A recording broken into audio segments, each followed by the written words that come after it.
Selamat pagi Bapak Ibu dan saudara-saudara yang dikasihi Tuhan Yesus. Selamat hari Minggu dan salam sejahtera bagi kita. Ibadah kita hari ini Minggu 27 September 2020 masih dalam rangka bulan misi di GKI Bogor Baru dan Pos Jemaat Sentul, dilaksanakan secara online karena kita masih dalam masa pembatasan sosial berskala besar atau PSBB transisi untuk pencegahan pandemi COVID-19. Tema ibadah hari ini diutus menjalani hidup dengan mentalitas misionaris Allah, dengan firman yang diambil dari Mazmur 25 ayat 1-22, dilayani oleh Pendeta Darwin Darmawan dengan pengisi pujian dari KTB Jumat. Majelis Jemaat dan Jemaat mengucapkan terima kasih atas pelayanan yang diberikan. Sebelum ibadah dimulai, ada beberapa warta yang perlu kami tekankan sebagai berikut. Berita kelahiran, telah lahir putri pertama atau anak kedua dari Bapak Samuel Stemi dan Ibu Olivia pada hari Jumat 11 September 2020 di RSIA Family Pluit, Jakarta, dan diberi nama Gianna Faith Viel. Kita bersyukur untuk ibu dan bayi yang sekarang dalam kondisi sehat. Majelis Jemaat dan Jemaat GKI Bogor Baru serta Pos Jemaat Sentul mengucapkan selamat dan ikut berbahagia atas kelahiran putri tercinta. Tuhan memberkati. Demikian penekanan Warta Jemaat Minggu 27 September 2020. Informasi selengkapnya dapat dibaca dalam Warta Jemaat elektronik yang dikirimkan kepada jemaat. Terima kasih atas perhatian dan kerjasamanya. Sebelum ibadah dimulai, jemaat dipersilakan untuk mempersiapkan diri dalam saat teduh sejenak.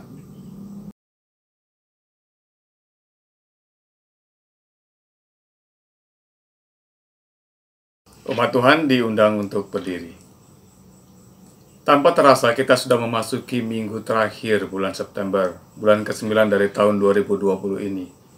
Memang kita masih dalam suasana yang serba terbatas karena pandemi COVID-19. Dan tidak seorang pun tahu kapan akan berakhirnya pandemik ini.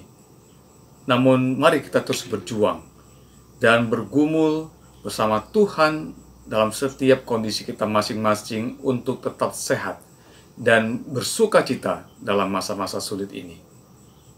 Kita akan bisa karena Tuhan Allah kita adalah kekuatan kita. Karena itu marilah kita mengaminkan firman Tuhan dalam Habakuk 3 ayat 17-19 yang berkata demikian. Sekalipun pohon ara tidak berbunga, pohon anggur tidak berbuah, hasil pohon zaitun mengecewakan. Sekalipun ladang-ladang tidak menghasilkan bahan makanan, kambing domba terhalau dari kurungan, dan tidak ada lembu sapi dalam kandang.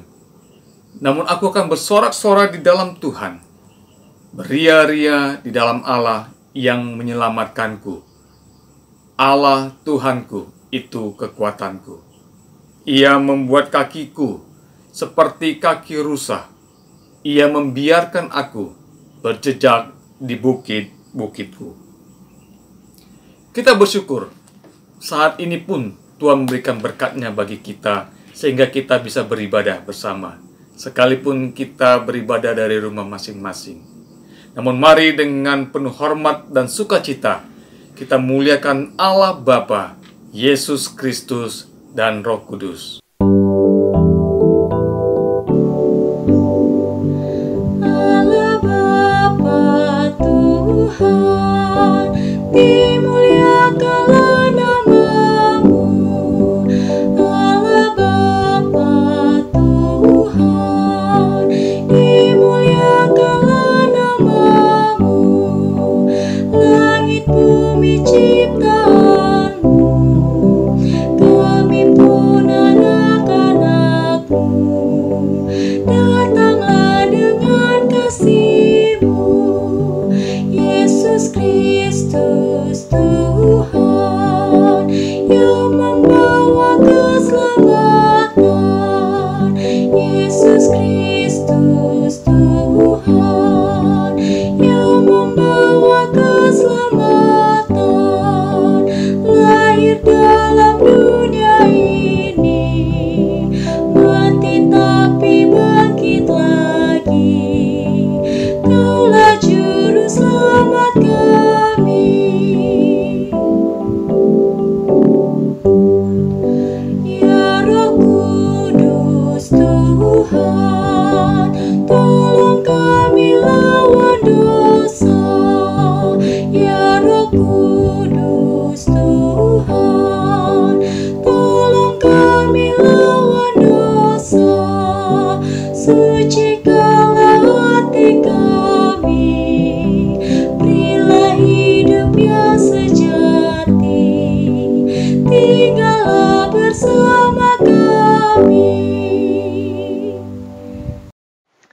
Umat Tuhan, kita dasari kebaktian ini dengan pengakuan, pertolongan kita adalah di dalam nama Tuhan yang menciptakan langit dan bumi.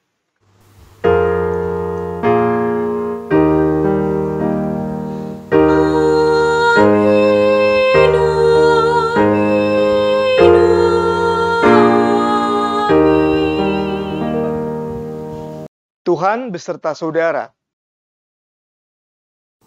Umat Tuhan dipersilakan duduk kembali. Bulan September ini kita mengkhususkan sebagai bulan misi. Karena itu kita telah bersama-sama menggumuli tema-tema sebagai utusan Tuhan. Yang pertama, diutus Tuhan untuk menjaga saudara dalam persekutuan. Yang kedua, diutus Tuhan untuk mengampuni dan membantu sesama. Sedangkan yang ketiga, diutus untuk menjalankan misi Tuhan dengan sukacita. Dan kita tutup bulan misi ini dengan satu tema, diutus menjalani hidup dengan mentalitas misionaris Allah. Setiap orang percaya adalah pelayan Kristus. Dia juga adalah misionaris Allah. Tuhan menghendaki kita bukan saja menjadi pendengar Allah, tetapi Dia juga ingin kita menjadi pelaku firman-Nya. Kita mengingat hal ini dalam perumpamaan Matius 22 ayat 28-32. Diceritakan ketika ayah menyuruh anak-anaknya bekerja di kebun anggur, anak pertama menjawab, "Baik, Bapa," tapi ia tidak pergi mengerjakannya. Sedangkan anak kedua menjawab, "Aku tidak mau." Tapi kemudian dia menyesal dan dia pergi bekerja. Dari kisah ini, siapakah di antara keduanya yang melakukan kehendak bapaknya? Tentu anak yang kedua. Karena melakukan kehendak Tuhan bukan terletak dalam kata atau kesanggupan, tetapi dalam perbuatan yang nyata. Seorang misionaris juga menjadi pendoa dan melakukan apa yang didoakannya. Seorang misionaris juga harus mengembangkan karakter-karakter Kristus dalam dirinya untuk melayankan pekerjaan Kristus di dunia. Namun, umat Tuhan, kita juga menyadari masih banyak hal yang tidak kita lakukan sebagai misionaris Tuhan. Kita banyak keterbatasan dan melakukan dosa. Karena itu marilah dengan kerendahan hati kita mengakui dosa kita dan pelanggaran kita di hadapan Tuhan. Jemaat dipersilakan untuk berdoa secara pribadi. Ya Allah yang Maha Kudus, Bapa yang kami kenal dalam Kristus Yesus, inilah doa-doa kami di hadapan-Mu ya Tuhan. Karena segala kerendahan hati kami memohonkan ampun daripada-Mu. Karena kami menyadari bahwa kami masih belum layak disebut sebagai misionaris Tuhan. Namun Tuhan, kami percaya dan bersandar kepada-Mu. Biarlah cinta kasih Tuhan selalu menyertai kami, sehingga kami juga sebagai misionaris-Mu mampu menyatakan kasih tengah-tengah dunia ini. Karena Engkau sendiri Tuhan telah menjadi teladan bagi kami, yang telah bermisi untuk menyelamatkan kami. Terima kasih di dalam Kristus Yesus, kami berdoa dan bersyukur. Amin. Bagi setiap kita yang sungguh-sungguh memohon ampun kepada Bapa di surga, sebagai hamba Tuhan Yesus Kristus, saya memberitakan berita anugerah dari Yohanes pasal yang ketiga, ayat yang ke-16. Karena begitu besar kasih Allah akan dunia ini, sehingga Ia telah mengaruniakan anaknya yang tunggal, supaya setiap orang yang percaya kepadanya tidak binasa, melainkan beroleh hidup yang kekal. Saudara-saudara, di dalam Kristus engkau telah diampuni.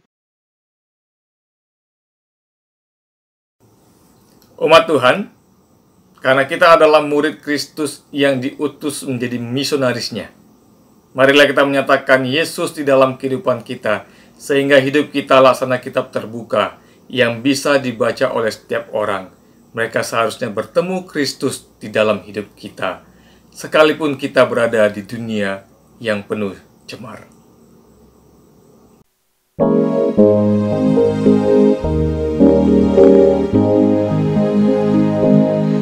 Di dunia yang penuh cemar, Engkau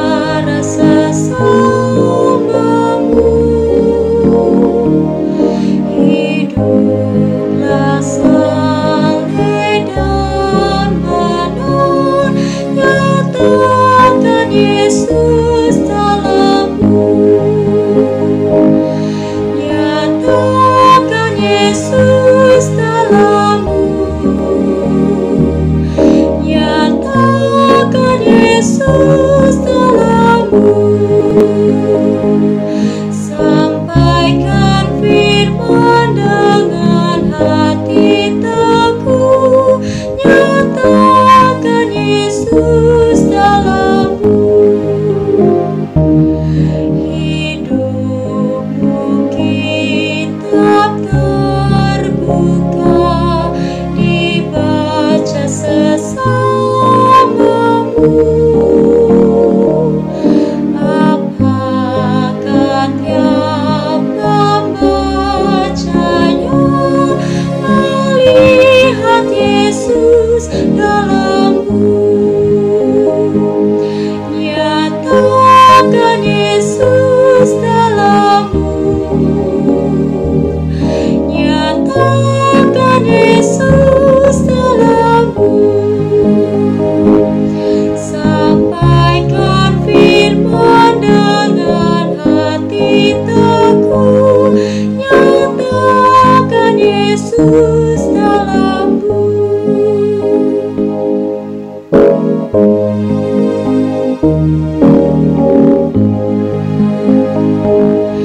Hiduplah kini baginya, berjiwa tetap teguh.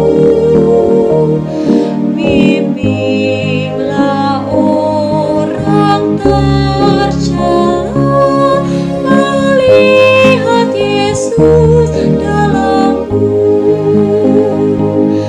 Nyatakan Yesus dalammu, nyatakan Yesus dalammu,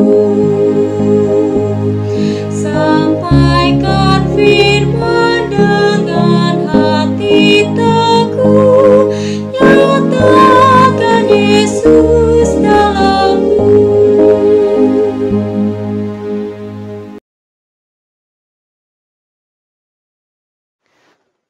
Saudara-saudara, sebelum mendengar firman Tuhan, mari kita berdoa. Kami datang kembali kepadamu ya Bapa, mengucap syukur dan terima kasih untuk kebaikan-Mu yang sempurna. Terima kasih buat pengampunan yang sudah Tuhan karuniakan.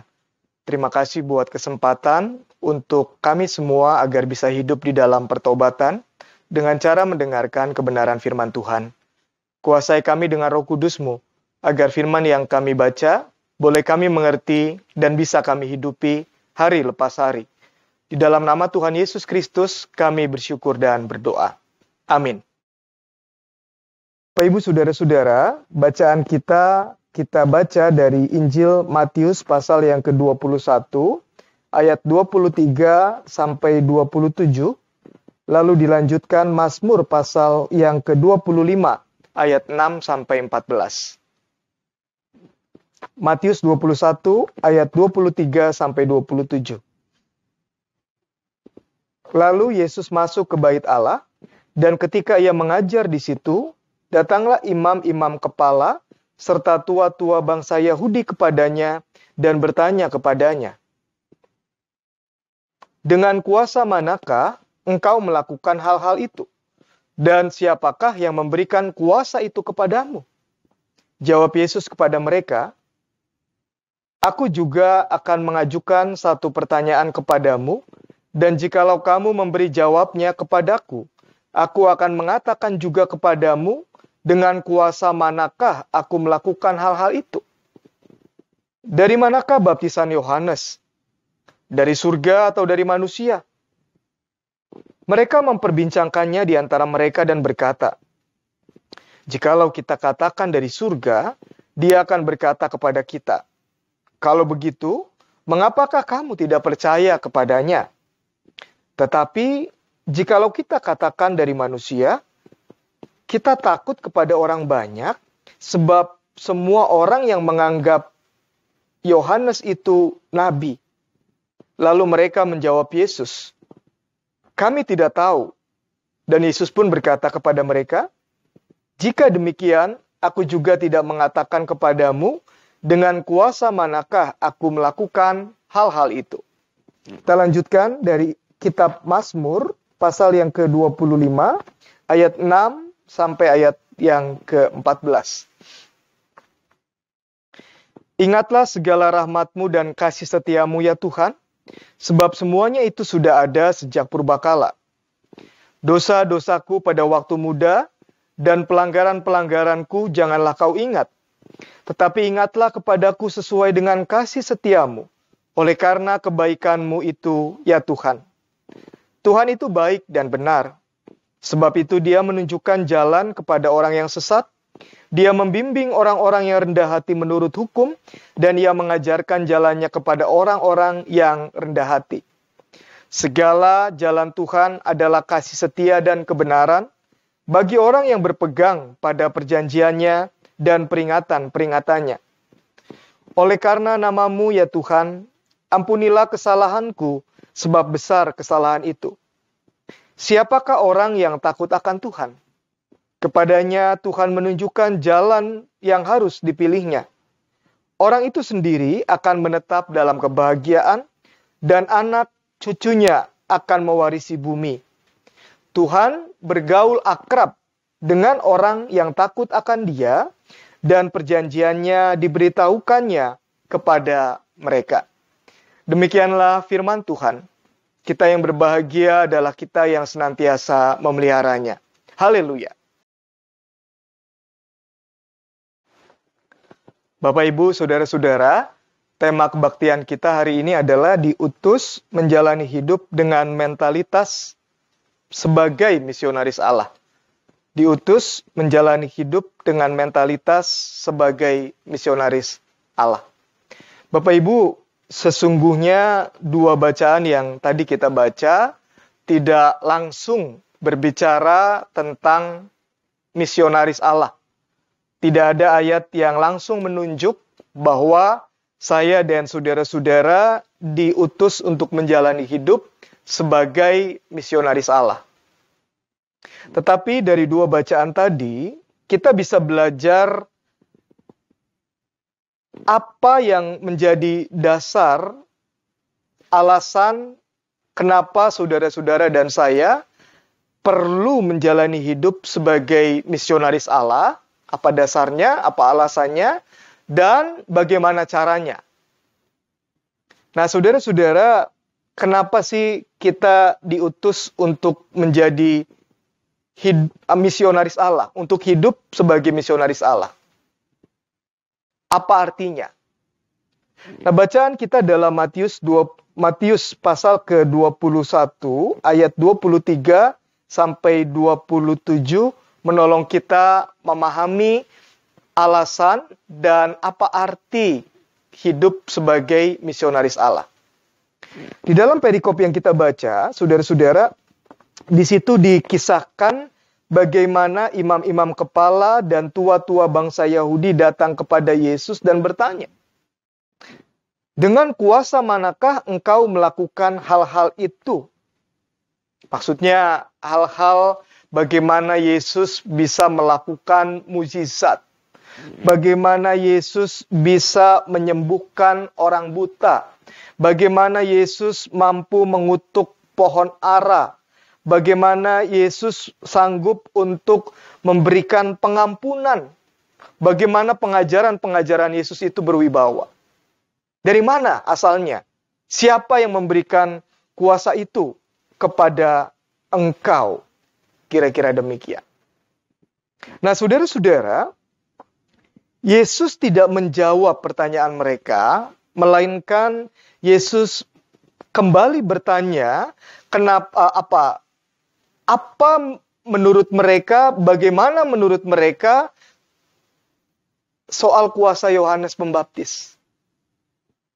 Yesus bertanya kepada mereka begini, "Dari mana baptisan Yohanes? Dari surga atau manusia?" Kalau kamu bisa menjawab pertanyaan itu, aku akan juga menjawab pertanyaan kamu. Nah, saudara-saudara, mereka kebingungan karena kuasa baptisan Yohanes Pembaptis itu memang di satu sisi memiliki wibawa yang berasal dari Allah sendiri. Jadi saudara tahu kisahnya ketika orang dibaptis oleh Yohanes Pembaptis, mereka betul-betul bertobat. Mereka menghasilkan buah-buah pertobatan. Tetapi kalau mereka jujur mengakui itu, mereka malu karena mereka tidak percaya kepada Yohanes Pembaptis yang membaptis dengan kuasa Allah. Jadi mereka bilang, kalau kita bilang itu dari surga, Yesus bisa protes dan bertanya, kalau gitu kok kamu gak percaya kepada Yohanes? Sama seperti sekarang kamu gak percaya kepada kuasaku.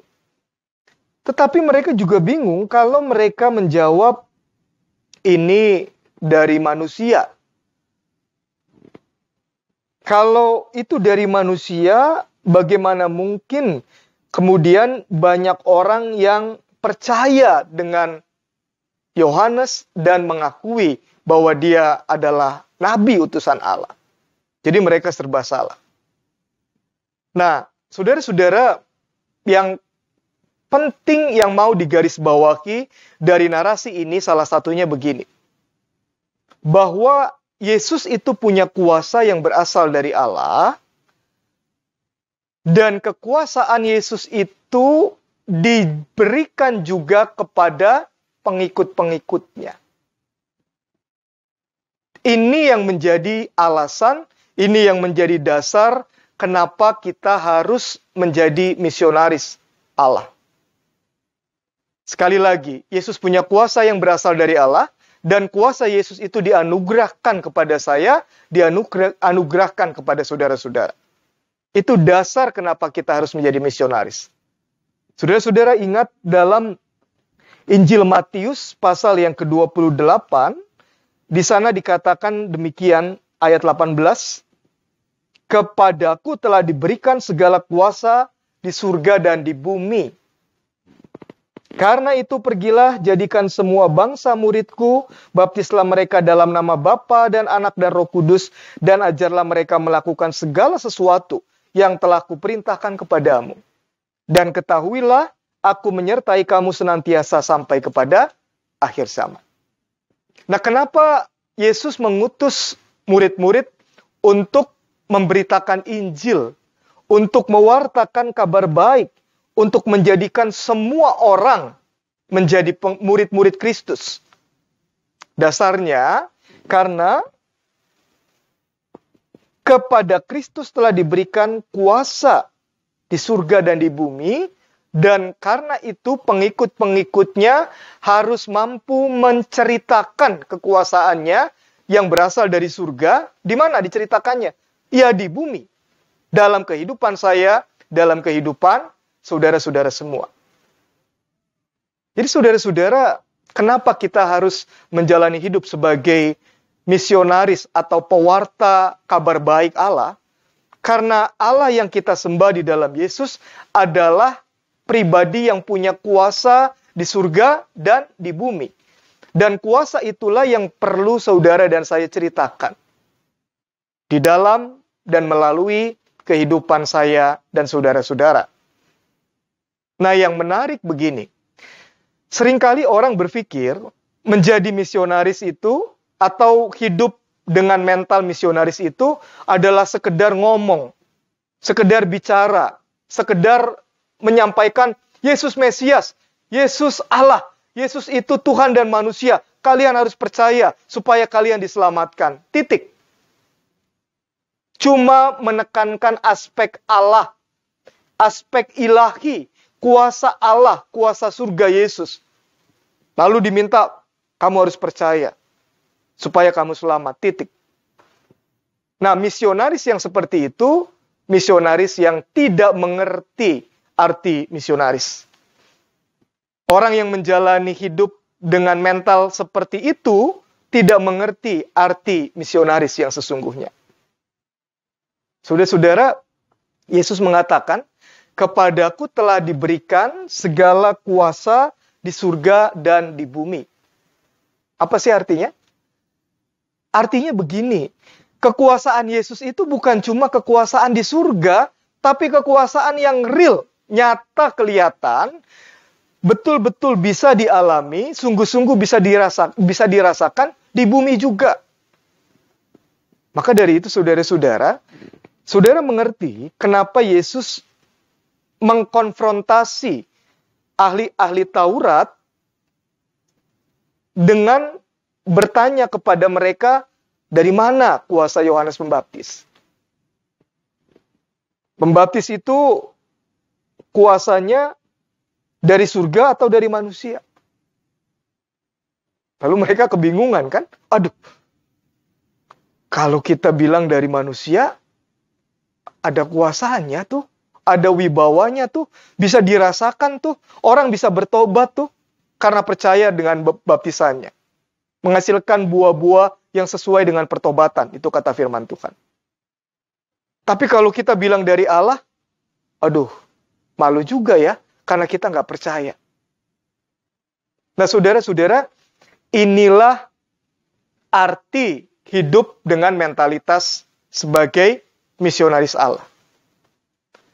Saya dan saudara-saudara tidak cuma jago menceritakan kuasa Allah. Tidak cuma pinter ayat Alkitab. Tidak cuma pandai bersaksi, berapologetika, kemudian mewartakan Kristus dengan pembicaraan yang bagus-bagus, tapi kuasa Yesus itu nggak bisa dirasakan di bumi. Kuasa Yesus itu tidak bisa dirasakan oleh suami. Kuasa Yesus itu tidak bisa dirasakan oleh istri, oleh anak, oleh orang tua kita sendiri. Itu misionaris bohong. Itu misionaris palsu. Itu misionaris yang belum sungguh-sungguh mengerti definisi sebagai misionaris Allah.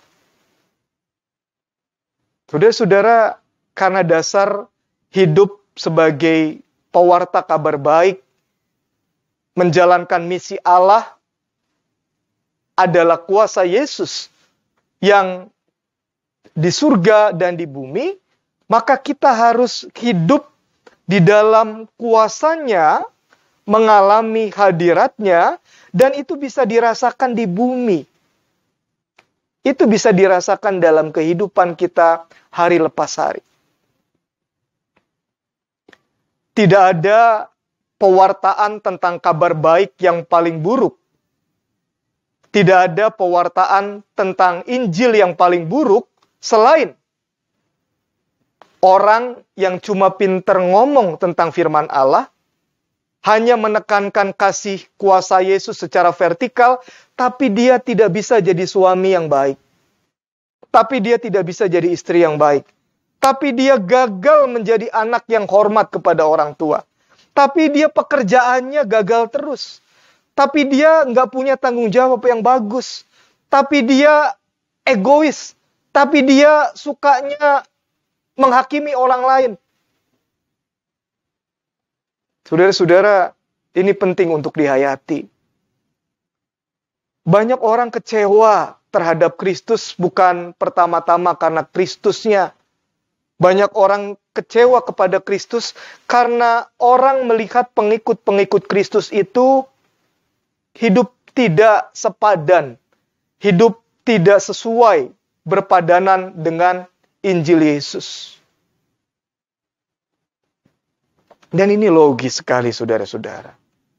Bagaimana orang bisa percaya Yesusku ajaib, Yesusku percaya apa penuh kuasa, kalau Yesus yang diberitakan oleh dia tidak berkuasa untuk mengubah kehidupan dia.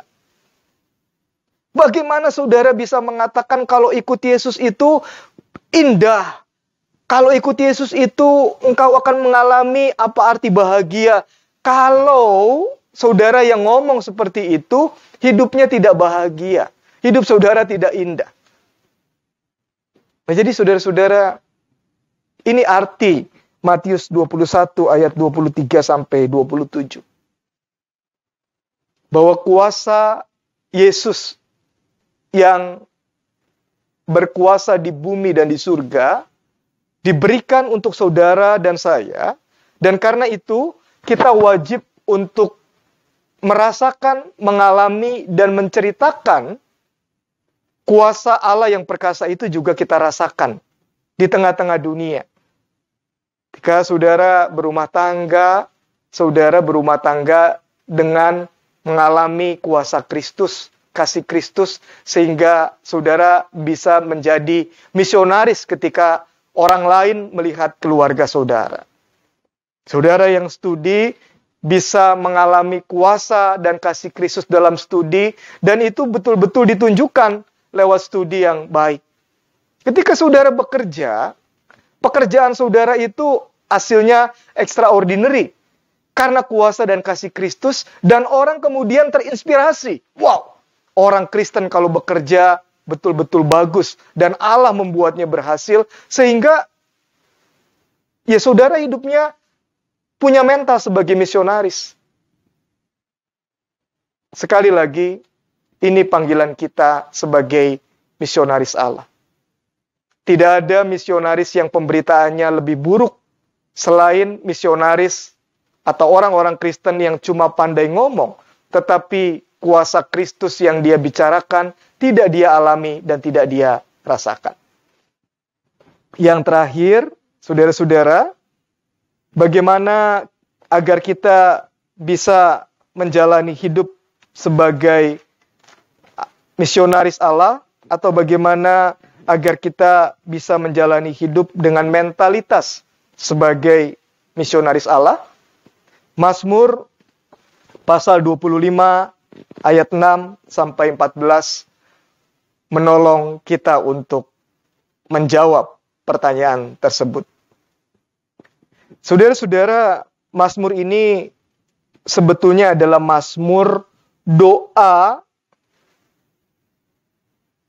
mohon perlindungan dan ampunan dari Allah. Atau lebih tepat, doa mohon ampun dan perlindungan. Nah, saudara-saudara, dalam ayat 6, ayat 7, ayat yang ke-8, di sana diceritakan bagaimana Raja Daud mengakui dosa-dosanya di hadapan Tuhan. Ditambah lagi ayat yang ke-11. Ayat-ayat tadi menceritakan bagaimana di dalam doanya Daud memohon ampun atas kesalahan yang dia lakukan kepada Tuhan, sambil Daud berdoa, "Ya Tuhan, ingatlah segala rahmat dan kasih setiamu, sebab semuanya itu sudah ada sejak zaman purbakala." Saudara-saudara, kenapa Daud memohon ampun? Karena Daud sadar pengampunan adalah satu bukti dari kuasa Allah yang mutlak diperlukan oleh Daud. Dia raja yang dicintai Allah, raja pilihan Allah. Tetapi dia juga punya dosa. Dia juga punya kelemahan sebagai manusia. Maka dia mohon ampun kepada Allah untuk membuat dia betul-betul menyadari agar dia bisa hidup seturut dengan kehendak Allah, dia harus jujur dirinya itu tidak sempurna. Ada banyak orang yang gagal hidup dengan mentalitas sebagai misionaris karena orang ini selalu menganggap dirinya benar. Orang lain yang salah, orang lain yang jahat, orang lain yang keliru, tapi dia nggak pernah berkaca kalau dirinya sebetulnya juga punya kesalahan, punya kelemahan, punya dosa. Nah, saudara-saudara, dengan mengakui kita berdosa dan mohon ampun, maka kita sebetulnya punya kesempatan baik untuk mengalami kuasa Allah di dalam Kristus yang mampu mengasihi, mengampuni, dan menebus dosa-dosa kita semua. Dosa saya dan saudara-saudara. Makanya dikatakan segala kuasa diberikan kepada di surga dan di bumi milikku, kata Yesus. Nah, saudara-saudara, kalau saudara dan saya ingin menjalani hidup dengan mentalitas sebagai misionaris Allah, kita perlu merendahkan hati, jiwa, dan pikiran kita untuk memohon ampun karena kita tahu kita tidak sempurna. Kita bersalah dan kita tidak mungkin layak hidup sebagai misionaris Allah tanpa mengakui kelemahan dan dosa-dosa kita. Ini kan mirip kalau saudara di rumah berantem terus, entah sama anak atau pasangan atau orang tua. Saudara yang berantem terus tidak pernah akan bisa mengalami kebahagiaan Allah kalau berantem.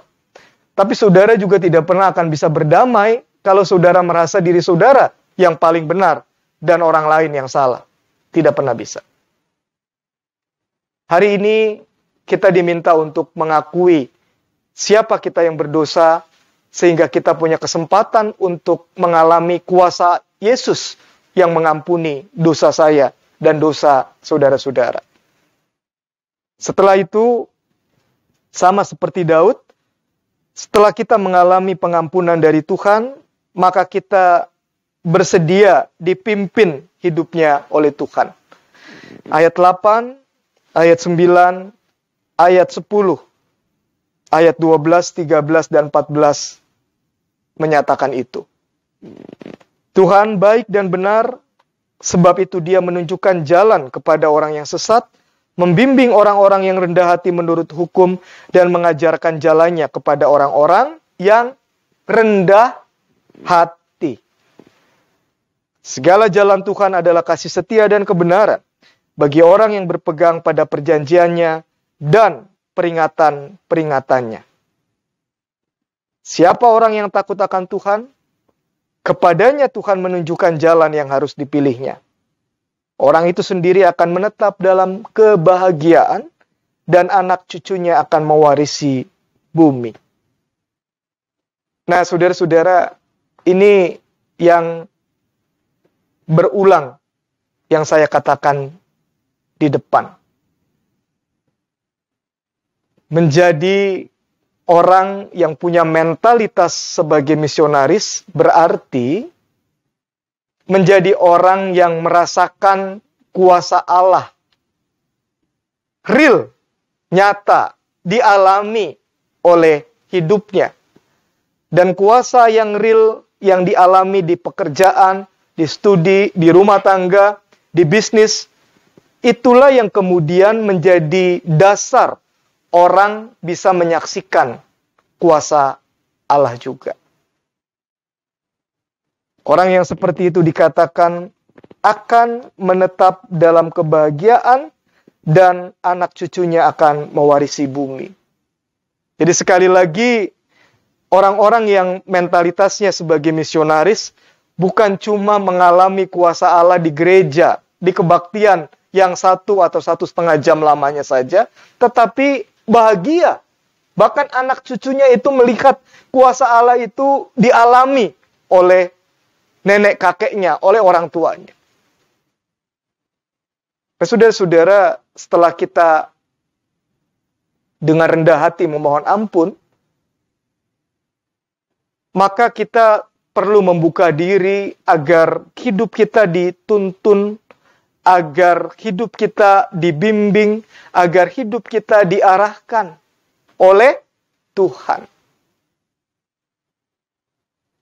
Maka itu kita selalu berdoa, jadilah kehendak-Mu di bumi seperti di surga. Datanglah kerajaan-Mu di tengah-tengah kehidupanku. Itu perwujudan hidup misionaris Allah. Mereka akan merasakan pimpinan Tuhan saat berbisnis, saat berelasi, saat berbicara, saat berpikir, saat memutuskan. Pimpinan, bimbingan, kuasa, kasih Allah itu real dalam hidup yang dia alami. Sehingga itu menjadi kesaksian, menjadi kabar baik untuk orang lain. Saudara-saudara, hari ini saudara dan saya diminta untuk mengalami kuasa Kristus. Tuhan sekaligus manusia yang kuasanya perkasa dan bisa kita rasakan dalam hidup kita sehari-hari. Kita mau rendah hati memohon ampun agar dosa-dosa kita diampuni, sehingga kita bisa dipimpin dalam hidup kita sehari-hari, sehingga orang lain betul-betul merasakan kuasa kabar baik yang berasal dari Tuhan Yesus. Amin.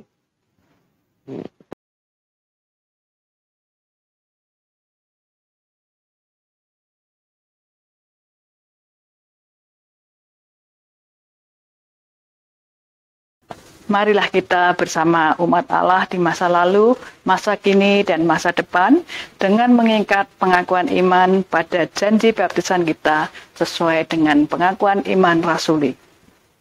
Aku percaya kepada Allah, Bapa yang Maha Kuasa, Khalik langit dan bumi, dan kepada Yesus Kristus, anaknya yang tunggal Tuhan kita, yang dikandung daripada Roh Kudus, lahir dari anak darah Maria, yang menderita sengsara di bawah pemerintahan Pontius Pilatus, disalibkan, mati dan dikuburkan, turun dalam kerajaan maut, dan pada hari yang ketiga, bangkit pula dari antara orang mati, naik ke surga, duduk di sebelah kanan Allah, Bapa yang Maha Kuasa, dan dari sana ia akan datang untuk menghakimi orang yang hidup dan yang mati. Aku percaya kepada Roh Kudus, gereja yang kudus dan am, persekutuan orang kudus, pengampunan dosa, kebangkitan orang mati, dan hidup yang kekal. Amin. Persembahan pujian dari KTP Jumat.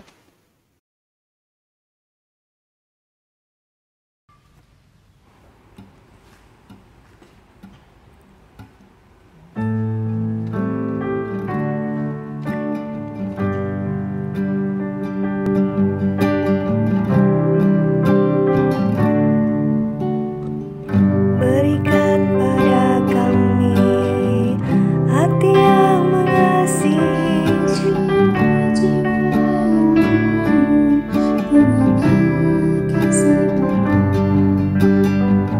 mereka yang dalam, mereka yang tersesat.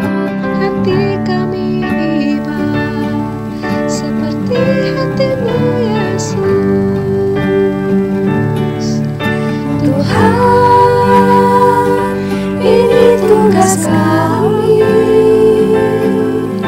beri keberanian bagi kami. Taruhlah roh yang rela melayani dan menyenangkan hati Tuhan, itu yang kuingini.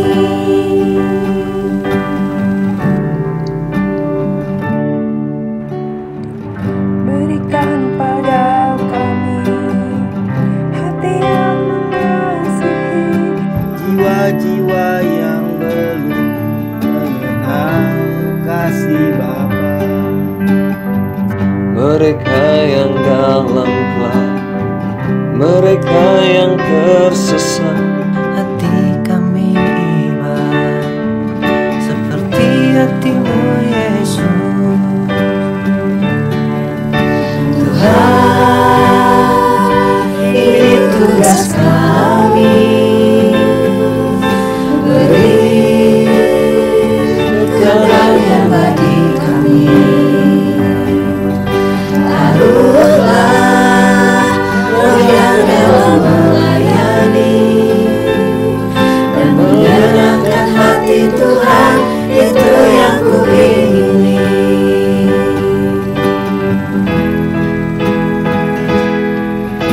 Tuhan, ini tugas kami, beri keberanian bagi kami. Taruhlah roh yang rela melayani dan menyenangkan hati Tuhan, itu yang kuingini. Dan menyenangkan hati Tuhan, itu yang kuingini.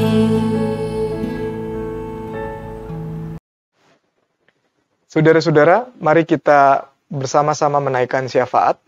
Kita berdoa. Bapa dalam surga, kami berdoa supaya kuasa Roh Kudus menolong kami untuk mengalami kuasa-Mu, dan itu betul-betul kami bisa alami, rasakan, dan hidupi dalam setiap aspek kehidupan kami, sebab dengan melakukan itu kami telah menjalani hidup sebagai pewarta kabar baik, pelaksana misi Allah atau misionaris Allah.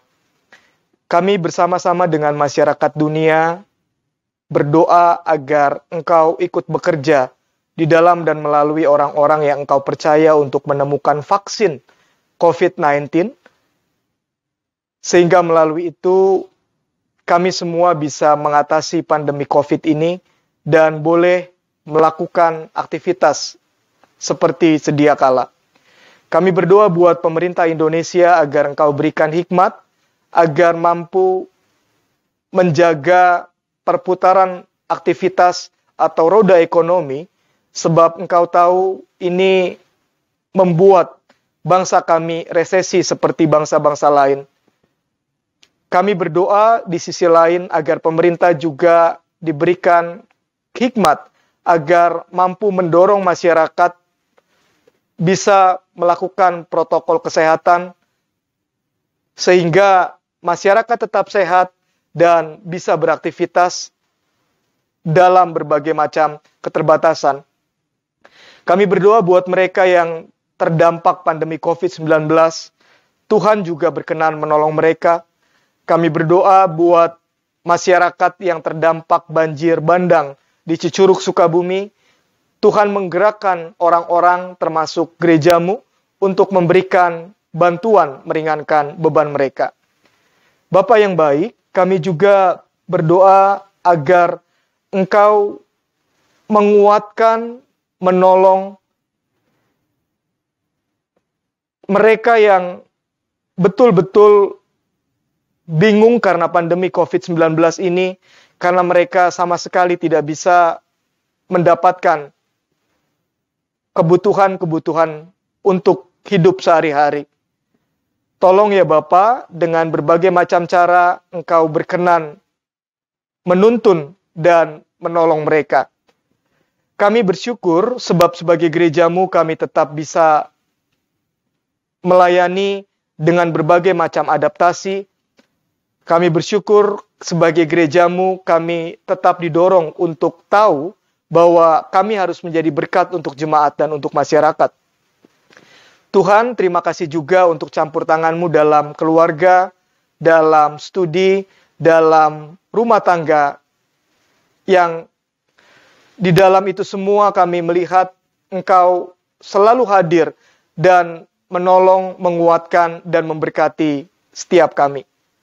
Kami juga bersyukur Tuhan menjawab doa-doa kami melebihi apa yang kami minta.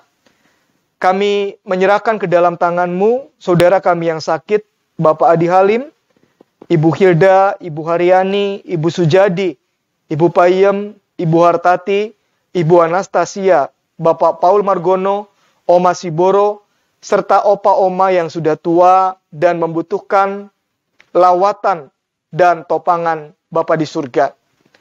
Hadirlah di dalam kelemahan mereka, pulihkanlah mereka, supaya mereka mengalami Engkau adalah Allah yang tidak pernah berubah, sekalipun mereka semakin lemah. Bapa di surga, pimpin kami memasuki hari baru di pekan yang baru, agar apa yang kami rencanakan boleh berhasil dan bisa memuliakan-Mu. Inilah rangkaian syafaat kami, yang kami naikkan di dalam nama Tuhan Yesus, yang sudah mengajar kami berdoa. Bapa kami yang di surga, dikuduskanlah nama-Mu, datanglah kerajaan-Mu, jadilah kehendak-Mu di bumi seperti di surga. Berikanlah kami pada hari ini makanan kami yang secukupnya, dan ampunilah kami akan kesalahan kami, seperti kami juga mengampuni orang yang bersalah kepada kami. Dan janganlah membawa kami ke dalam pencobaan, tetapi lepaskanlah kami daripada yang jahat, karena Engkaulah yang punya kerajaan dan kuasa dan kemuliaan sampai selama-lamanya. Amin.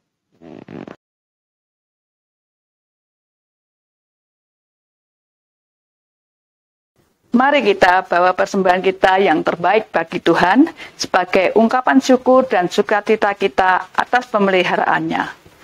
Dengannya kita juga ingin menyatakan penyerahan diri kita, semua yang terbaik dari hidup kita bagi kemuliaan Tuhan. Kita dasari persembahan kita dengan Alkitab dari 1 Tawarikh 29 ayat 17 yang berbunyi demikian.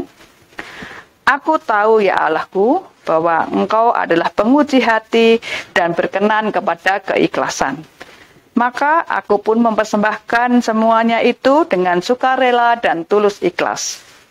Dan sekarang umat-Mu yang hadir di sini telah kulihat memberikan persembahan sukarela kepadamu dengan sukacita.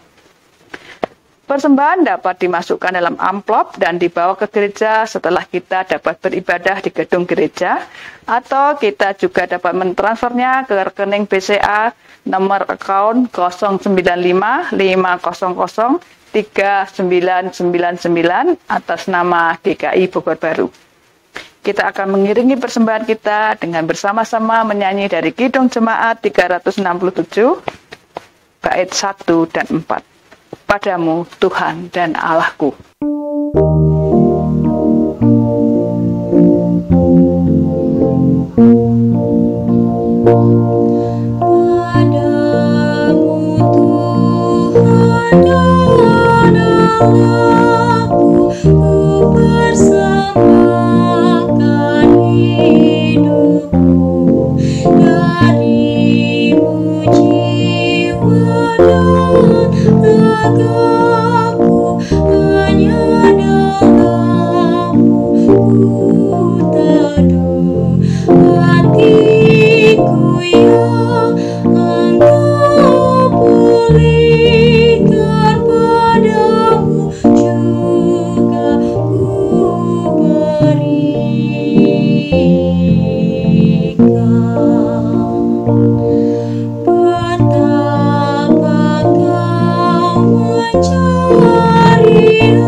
Mari kita bawa persembahan kita melalui doa. Inilah persembahan terbaik yang kami bawa ke hadapan-Mu Tuhan. Kuduskanlah dan kiranya Engkau berkenan menerimanya. Kiranya Engkau juga berkenan menolong dan memampukan kami. Melalui persembahan ini, kabar baik dan kasih Tuhan boleh dilayankan bagi umat-Mu. Ajarilah kami untuk terus setia menjadi utusan-Mu di dunia ini dengan mempersembahkan diri kami seutuhnya dalam seluruh cipta, karsa, dan karya kami. Di dalam nama Tuhan Yesus Kristus kami berdoa. Amin. Saudara-saudara, sebagaimana kita mengalami kasih dan kuasa-Nya di dalam dan melalui ibadah ini, saudara dan saya juga akan mengalami kuasa dan kasih-Nya di dalam kehidupan kita hari lepas hari. Saudara dan saya akan diberkati dengan kuasa-Nya yang sempurna, sehingga kita terdorong untuk makin serupa dengan Kristus. Melalui itu, saudara dan saya betul-betul menjadi misionaris Allah.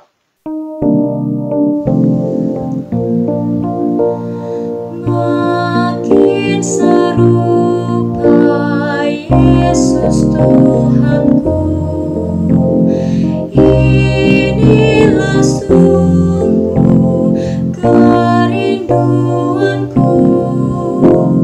Makin bersabar, lembut dan merendah, makin setia dan rajin bekerja. Ya Tuhanku, ku berikan padamu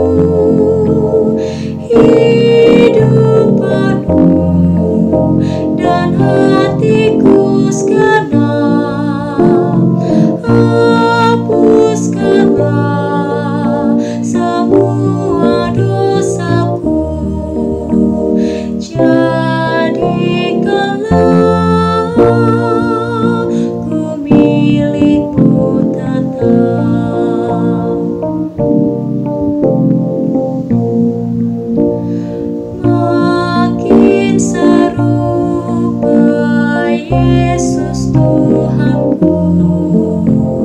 Setiap hari ini doaku, makin bergiat menjadi muridnya, makin berani menjadi saksinya. Ya Tuhanku, ku berikan padamu hidup penuh dan hatiku segenap. Hapuskanlah semua dosaku, jadikanlah ku milikmu tetap.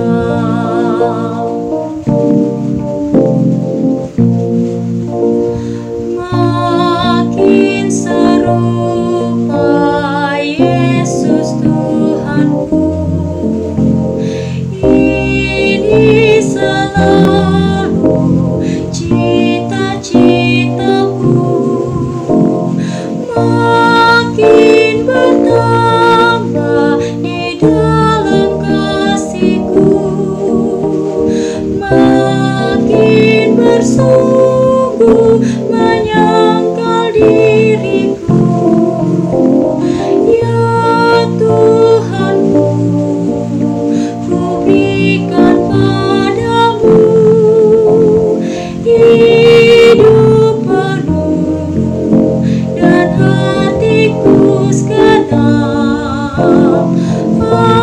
Hapuskanlah semua dosaku, jadikanlah ku milikmu tetap. Saudara-saudara, sebagaimana kita mengalami kasih dan kuasa-Nya di dalam dan melalui ibadah ini, saudara dan saya juga akan mengalami kuasa dan kasih-Nya di dalam kehidupan kita hari lepas hari. Saudara dan saya akan diberkati dengan kuasa-Nya yang sempurna, sehingga kita terdorong untuk makin serupa dengan Kristus. Melalui itu, saudara dan saya betul-betul menjadi misionaris Allah. Saudara, arahkanlah hatimu kepada Tuhan. Jadilah saksi Kristus melalui hidup keseharianmu. Terpujilah Tuhan. Terimalah berkat yang berasal dari Tuhan. Tuhan memberkati engkau dan melindungi engkau. Tuhan menyinari engkau dengan wajah-Nya dan memberi engkau kasih karunia. Tuhan menghadapkan wajah-Nya kepadamu dan memberi engkau damai sejahtera.